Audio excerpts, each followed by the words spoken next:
दोस्तों नमस्कार। UP PCS में जो मामला इस समय चल रहा है, स्केलिंग को लेकर के, मार्किंग सिस्टम को लेकर के, पूरी परीक्षा प्रणाली को लेकर के, चाहे वो प्रीलिम्स हो, मुख्य परीक्षा हो, विशेषकर कट ऑफ जो अभी घोषित हुई है उसके बाद वैकल्पिक विषयों को लेकर और विशेषकर स्केलिंग को लेकर के काफ़ी आक्रोश सभी के मन में है और सबको साफ साफ दिख रहा है कि क्या गलत हो रहा है। तो आज नियत समय किया गया था कि 8 बजे से सब लोग मेल करेंगे और आज बहुत ही अच्छा साथ देखने को मिला। अभूतपूर्व लोगों ने उपस्थिति दर्ज कराई, विरोध दर्ज कराया, बहुत सारी मात्रा में मेल भेजे गए। यहाँ तक कि सुबह एक जो मेल आईडी थी अध्यक्ष महोदय की, वो काम ही नहीं कर रही थी। या तो बहुत ज़्यादा मेल आए होंगे या फिर टेक्निकल कुछ प्रॉब्लम थी, ये पता नहीं चल पाया, लेकिन वो काम ही नहीं कर रही थी।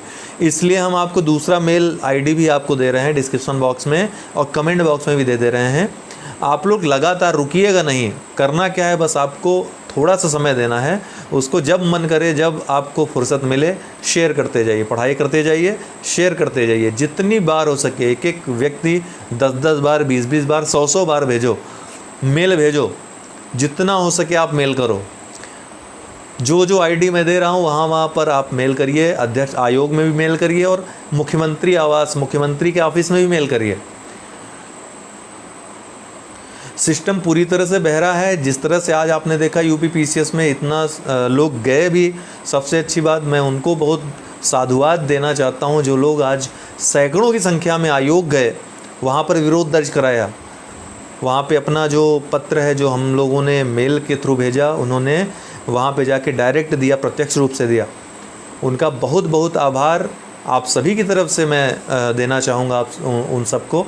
और आप में से जो भी हों अभी इलाहाबाद में, वो जा कर के वहाँ पर हैंड बाई हैंड, मतलब बाई हैंड लेटर आप अगर दें तो बहुत अच्छा होगा। बाकी मेल करते रहें, जितना हो सके मेल करें। जो भी आईडी हम दे रहे हैं आपको, मेल आईडी, क्योंकि ये बहुत ही गंभीर बात है और बहुत ही पुराना ये रोग है। आज का रोग नहीं है, बहुत पुराना रोग है। और जो भी आता है अपने हिसाब से खेलता है। जो पिछला अध्यक्ष आया उसने अपने हिसाब से खेला, जो मन आया वो किया उसने, नियमों के साथ नियमों की धज्जियाँ उड़ा दी। डिस्क्रिमिनेशन तो आपको दिख ही रहा होगा, स्केलिंग का सिस्टम तो दिख ही रहा होगा। ह्यूमैनिटी और साइंस के बीच जो बैरियर है, बड़ा बैरियर है, जिसको पार नहीं पाया जा सकता है। 100 अंकों का बैरियर है, जिसको आप कहीं भी चैलेंज कर ही नहीं सकते। आप एकदम कंपटीशन से बाहर हैं या फिर एकदम नीचे लटक रहे हैं, तो वो बैरियर तो है ही। साथ ही स्केलिंग से भी आगे का मुद्दा आपको देखने को मिला होगा। जब संस्कृत का आपने देखा, जो बहुत ज़्यादा स्कोरिंग विषय है, और वहाँ पे 0-0 अंक, 10-10, 11-11 अंक। एक रिज़ल्ट मैंने शेयर किया, आप देखो 149 अंक हैं पहले पेपर में, दूसरे पेपर में उस बंदे के 11 अंक हैं। एक आलोक जी हैं, उनका मैंने आपको शेयर किया है, उनका देखिए, कपिल जी का देखिए।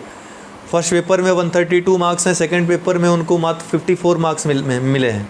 पूरे 704 अंक हैं उनके। अगर सेकंड पेपर संस्कृत में ठीक अंक मिलते तो उनका सिलेक्शन था फाइनल। इस तरह से बहुत सारे लोगों के साथ हुआ है, अन्याय हुआ है। मतलब ये तो एक विषय मैं बता रहा हूँ जो स्कोरिंग है, जिसमें बहुत ज़्यादा स्कोर किया जा सकता है। और सोचिए ह्यूमैनिटीज़ के साथ क्या हुआ होगा, किस तरह से अंक।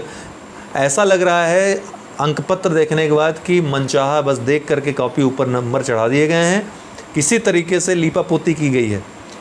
ये देखकर तो यही लगता है कोई प्रज्ञावान व्यक्ति, बुद्धिजीवी व्यक्ति अगर कॉपी चेक करता है तो इस तरह से तो नहीं करेगा कभी, इस तरह से भेदभाव नहीं करेगा कभी। दूसरी बात है कि इनकी क्या प्रणाली है, क्या इनका मापदंड है नंबर देने का, ये तो समझ से परे है। इसके पहले समझ में भी आता था, लेकिन पिछले 3-4 वर्षों से तो ऐसी प्रक्रिया हो गई है कि कुछ समझ में नहीं आ रहा है। पारदर्शिता की तो कोई बात ही नहीं। न तो मुख्य परीक्षा का परिणाम आपके सामने है, प्रीलिम्स का परिणाम आपके सामने नहीं है, प्रीलिम्स की कट ऑफ नहीं आपको पता है। सब अंधे में तीर इस समय चला रहे हैं, क्या हुआ क्या नहीं कुछ पता नहीं है। आरओ 2016 में जो बड़ा मुद्दा उठना चाहिए था वो ये कि 15 से 16 प्रश्नों पे आपत्ति थी, वो तक आज तक क्लियर नहीं हुआ और फाइनल रिजल्ट आ गया उसका। तो इस तरह की प्रक्रिया, इस तरह की प्रणाली है जो बहुत ही जर्जर हो चुकी है, एकदम भ्रष्ट हो चुकी है, जिससे आपको लड़ना है इस तरह। इसलिए आपको केवल एक दिन से काम नहीं चलेगा, लगातार आपको समर्थन जुटाना होगा और करना होगा। ये काम आपके अपने लिए है, इसलिए लगातार करिए। आज करिए, कल करिए, लगातार करिए, जब तक कि कुछ स्पष्टीकरण या कुछ ठोस कदम सरकार की तरफ से या आयोग की तरफ से नहीं उठाया जाए। अगर कुछ बात आती है सामने, मैं आपको लगातार सूचित करता रहूँगा, लेकिन अभी तक मुझे ऐसा लगता है कि आज कोई स्पष्टीकरण नहीं आया, नहीं तो न तो कोई ऐसी गंभीर बात सामने आई कि गंभीरता से किसी ने इस प्रकरण को लिया हो। इसलिए हाँ, ये बात अलग है कि उपस्थिति बहुत ही ऐतिहासिक रूप से दर्ज कराई आपने, और ये लगातार होना चाहिए, तभी कुछ हो सकेगा। बाकी न्यायालय में 2018-19 का जो केस है वो पेंडिंग है। जस्टिस होगा ऐसी पूरी उम्मीद है। जो सही होगा, जो न्यायोचित होगा वो होना चाहिए, और होगा भी, वो चाहे जिसके पक्ष में हो, न्यायोचित होना चाहिए जो होना चाहिए। आज मेल के माध्यम से विभिन्न संगठनों ने भी अध्यक्ष महोदय से समय मांगा है, वहाँ पर जाकर भी समय मांगा है, और उनको निश्चित रूप से समय भी मिलेगा। और जो भी मांग है आपकी तरफ से, विशेषकर सब एक मत है कि वैकल्पिक विषय हट जाना चाहिए। जब आपका कोई मापदंड ही नहीं है नंबर देने का, तो वैकल्पिक विषय आप हटा दो, यही ज़्यादा अच्छा है। जब आपके अंदर योग्यता नहीं है कॉपी चेक करने की, नंबर देने की, आप ये नहीं पता कर सकते किस विषय में कितने नंबर देने चाहिए, तो इससे अच्छा है कि वैकल्पिक विषय हट जाए। आप जीएस में ही अंक दीजिए, जो आप कर सकते हैं, जिसमें किसी का नुकसान नहीं होगा या होने की संभावना नगण्य है, बहुत कम है। वैकल्पिक विषय एक कॉमन रख सकते हैं, बहुत सारे उपाय हैं, लेकिन ऐसा सिस्टम जो जर्जर हो चुका है, जिसमें कोई मापदंड नहीं है, कोई निश्चितता नहीं है, जो अस्थिर है, अनिश्चित है, और जहाँ से ही सबसे ज़्यादा भ्रष्टाचार के चांसेस, भ्रष्टाचार केवल धन संबंधी भ्रष्टाचार ही नहीं होता है, अनियमितता संबंधी भ्रष्टाचार भी होता है। तो जहाँ पे कोई नियम कानून ही नहीं है, कोई मापदंड ही नहीं है, उससे ज़्यादा भ्रष्ट व्यवस्था क्या हो सकती है। और जो कुछ था भी, उसको भी बर्बाद करके चला गया एक व्यक्ति।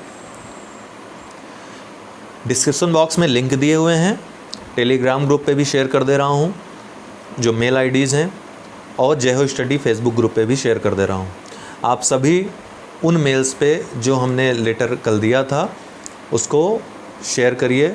जो लोग अभी तक शेयर नहीं किए हैं उसको शेयर करें। जो लोग इलाहाबाद में हैं जाकर के आयोग में उपस्थिति दर्ज कराएं, विरोध दर्ज कराएं, डायरेक्ट हैंड बाय हैंड जो है लेटर देकर आएँ प्रत्यक्ष रूप से, और कोशिश करें जो संगठन है वहाँ पर मौजूद वो मिलें बहुत जल्द अध्यक्ष महोदय से, और इस बारे में गंभीरता से चर्चा करें।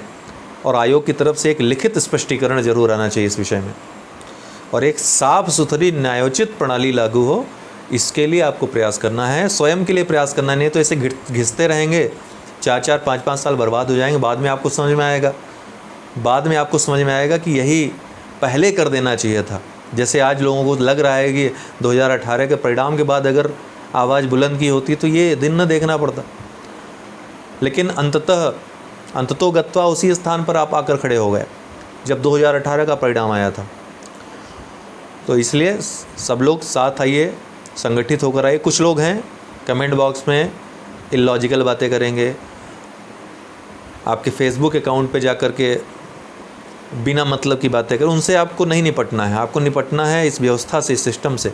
जिसको जो बोलना है बोलने दीजिए, उसका अपना स्वार्थ है, वो अपना स्वार्थ देखेगा ही देखेगा। इसलिए आपको अपने लिए और न्याय के लिए लड़ना है, आगे आना है, और लड़ने के लिए आपको कहीं किसी से लाठी लेकर लड़ाई नहीं करनी है। एक प्रक्रिया है और डिजिटल माध्यम है आपके पास, एक शक्ति है, इस शक्ति का प्रयोग करना है। बाकी जो होना होगा तो होगा ही। कोर्ट में भी जो पेंडिंग है मामले, वहाँ भी एक बड़ी जीत की उम्मीद है। आप सभी को एक बार पुनः मैं कहना चाहूँगा कि डिस्क्रिप्शन बॉक्स में लिंक है, उन लिंक्स पे जहाँ जो मेल आईडी, जो नई मेल आईडी मैं दे रहा हूँ, वहाँ पे ज़रूर आप लोग मेल करें। बहुत बहुत धन्यवाद।